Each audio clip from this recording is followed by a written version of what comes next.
when friends come and visit our studio. Catch them all in Muse Talks. Hello everyone, welcome back to the second episode of Muse Talks. This is the special capstone edition where we'll be covering food entrepreneurship in Singapore. And today we have our second guest with us. Take it away. Hi, my name is Anson. I'm the co-founder of Prataboy, which is located in Ngee Ann Polytechnic. We sell bubble tea and cream truffles. How long have you been running this business for and what made you want to start?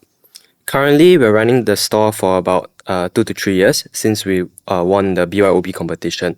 So before moving into our actual store, we were doing events, corporate events at the sideline where people can engage us through our Instagram account to have a live prata station.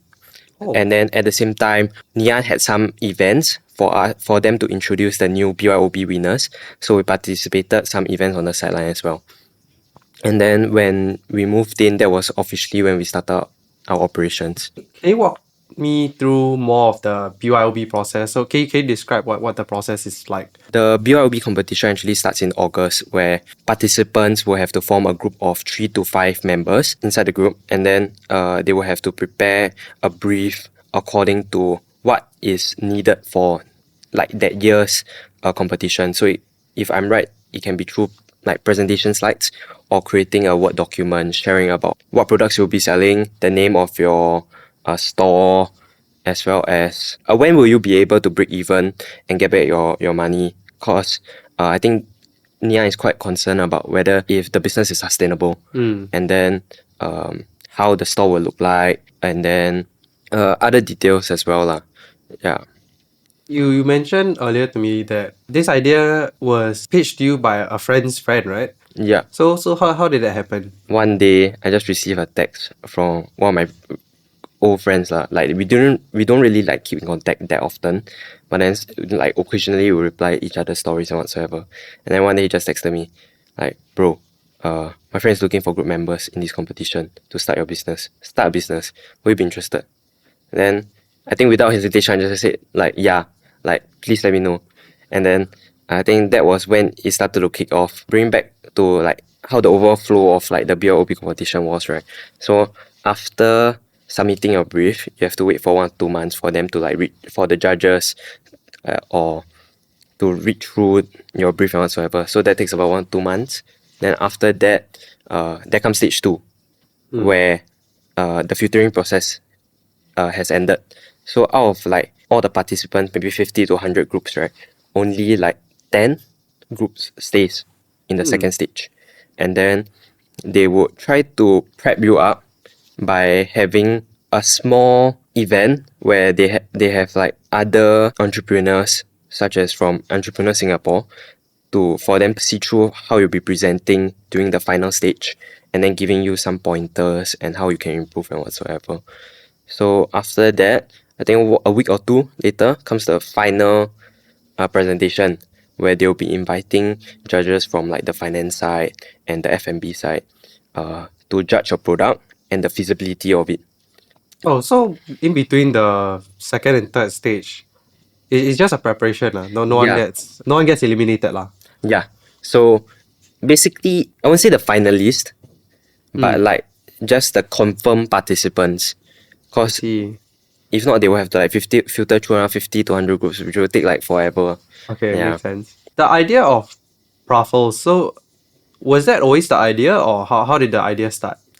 Okay, so originally our idea was to like sell traditional like hand flip pratas, like the plain prata, egg prata. I think like our local cuisines lah, you have it in your breakfast day to day.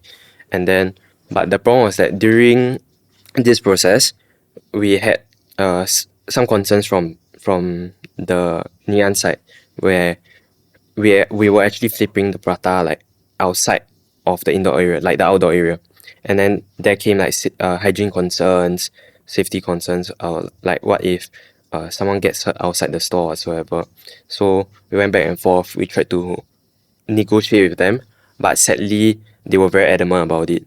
So we had to change a different way of like cooking the prata through the waffle machine. So we tried that, but sadly the response wasn't as good compared to the start, because I think everybody was more used to the traditional way. Yeah, correct. Yeah, I right. think when you cook it through the waffle machine, of course, the texture will be different also, The right? texture, the looks of it overall isn't just what people expected it to be. Sales was tanking for like the prata side, but we still have the bubble tea to sort of sustain. And then it's just we have another year to go or more than that. What we're gonna do now? And then I think I scrolled on like social media like TikTok. They had this waffle place, but like those traditional pandan waffle you can get from your bakery or whatsoever. Then they were selling cream waffles. So that hit me lah. Like since we're technically making the same product, like why not I try to like innovate on that idea instead? Me and my team actually came up to make the cream recipe, and then through like R&D, we finally launched it, and then the feedback was good lah.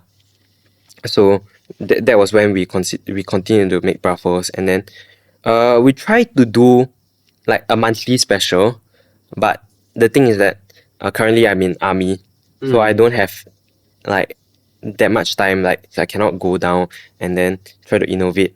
But And that, R&D, yeah, okay. yeah. So yeah, that was pretty much how the idea for truffles came about lah. I see. So the bubble tea side of the operation, that was also there since the start, is it? I think at the start we were being a bit ambiguous, so we tried to like have a drink side and a food side. But usually it's like bubble tea store is bubble tea store. You wouldn't really think that correct. there will be like prata side. So I think that was one part that I think we could have improved on, like really ensuring that the overall flow of the business could work before including that many menu items. And then another problem about like F&B is like manpower. Yeah, for Like sure. having someone being trained and then leaving the store and then training someone again. I think that was something we expected but didn't expect it to be so bad. Yeah, you didn't realize how bad it could you get. didn't realize how bad it could get. Staffing issue plus huge menu, and then just hit us. Like, how are we gonna manage it now? So we had some restructuring, we tried to reduce the number of items in the store. Maybe not include such a huge intensive drinks menu. There were a few restructuring lah, like 2 or 3 times. Like me and my team decided this has to stop. Because if you see a business continuously restructuring their menu, and like you wouldn't really think like, hey, this store is prepared. Yeah. You wouldn't really want to like try out the store. So I think once and for all we decided, then just nice, we decided to restructure everything once and for all with the cream truffles. Prior to this, did